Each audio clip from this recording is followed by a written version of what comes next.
Congolais et Congolaises, combattants de l'indépendance, aujourd'hui victorieux,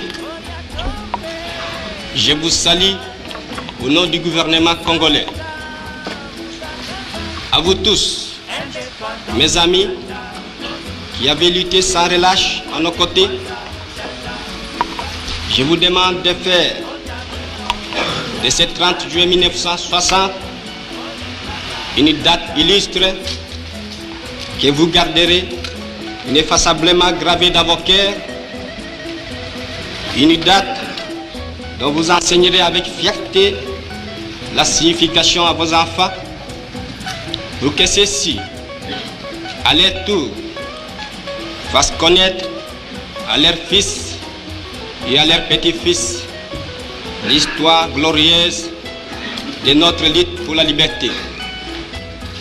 Car cette indépendance du Congo, si elle est proclamée aujourd'hui dans l'entente avec la Belgique, pays ami avec qui nous traitons d'égal à égal, ni les Congolais digne de ce nom ne pourra jamais oublier cependant que c'est par la lutte qu'elle a été conquise.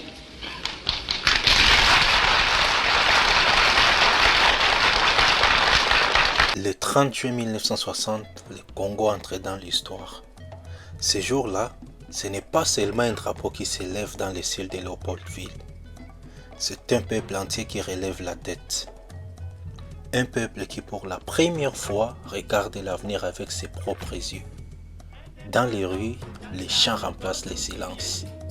Les sourires remplacent l'attente. Des hommes, des femmes, des enfants regardent cette journée comme on regarde un lever de soleil après une très longue nuit. Le vent semble différent.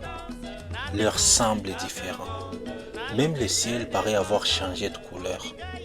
Mais ce jour n'est pas seulement un jour de célébration. C'est un jour de promesses. La promesse d'un pays immense, la promesse d'une nation forte, la promesse d'un avenir où chaque enfant aurait sa place, où l'école ouvrirait les portes du possible, où le travail serait une source de dignité, où la liberté deviendrait une réalité quotidienne. Le Congo ne naît pas ces jours-là. Il renaît. Mais l'indépendance n'est jamais la fin d'une histoire. Elle est toujours le début d'une autre. Le Congo est né dans l'espérance, il a grandi dans la complexité. Comme beaucoup de jeunes nations, il a dû apprendre à marcher alors même que le monde courait déjà.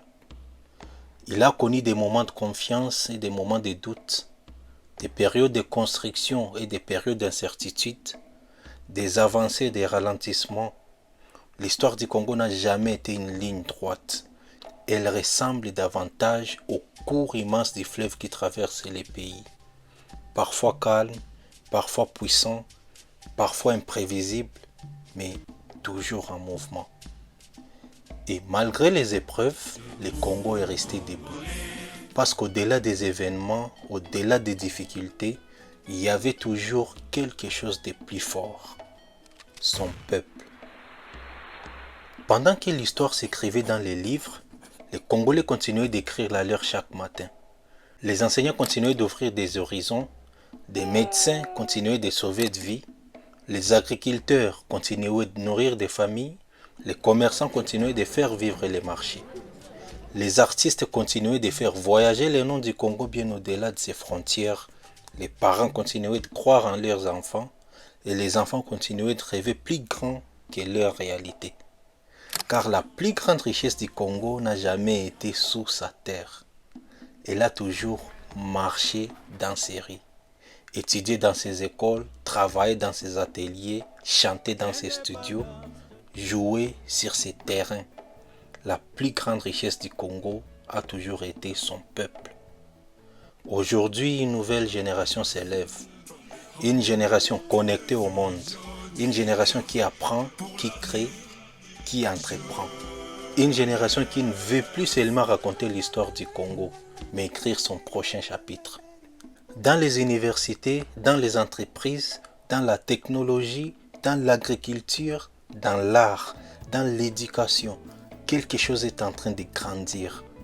quelque chose est en train de naître. Non pas parce que tout est devenu facile, mais parce qu'une génération a décidé de transformer les défis en possibilités. Car les grandes nations ne sont pas construites par des circonstances parfaites.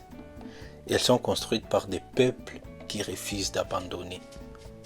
L'histoire du Congo doit être comprise. Elle est faite de victoires et de blessures, de lumières et d'ombres, de réussites et d'obstacles, mais une vérité demeure. Le Congo n'est pas une promesse brisée. Le Congo est une promesse en construction. Et cette promesse dépend désormais de nous. Parce que l'indépendance n'était pas une destination. C'était un point de départ. Et ce départ continue encore aujourd'hui. Alors, en regardant notre histoire, nous disons, nous avons continué d'avancer et surtout, nous continuons encore. Nous devons faire connaître à nos fils et à nos petits-fils l'histoire glorieuse de la lutte pour la liberté qu'ont menée ceux venus avant nous. Bonne fête de l'indépendance et que vive la République démocratique du Congo.